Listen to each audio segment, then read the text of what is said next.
Healthy and tasty breakfast. కావలసిన పదార్థాలు: జీలకర్ర కొంచెం, చిటికెడు పసుపు, కొంచెం పాలకూర, కొద్దిగా క్యారెట్ తురుము, కొంచెం ఆనియన్స్.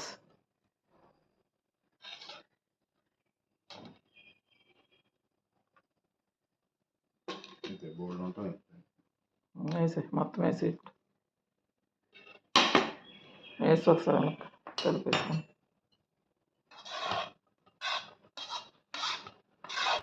మొత్తం ఒకసారి ఇలా కలుపుకోవాలి.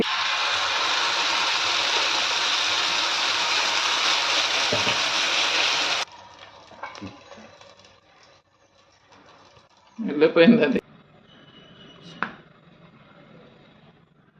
పండు మిరపకాయల పచ్చడి, మునగాకు కారప్పొడి, కమ్మటి దిబ్బ రొట్టె. మీరు కూడా చక్కగా ట్రై చేస్తారు.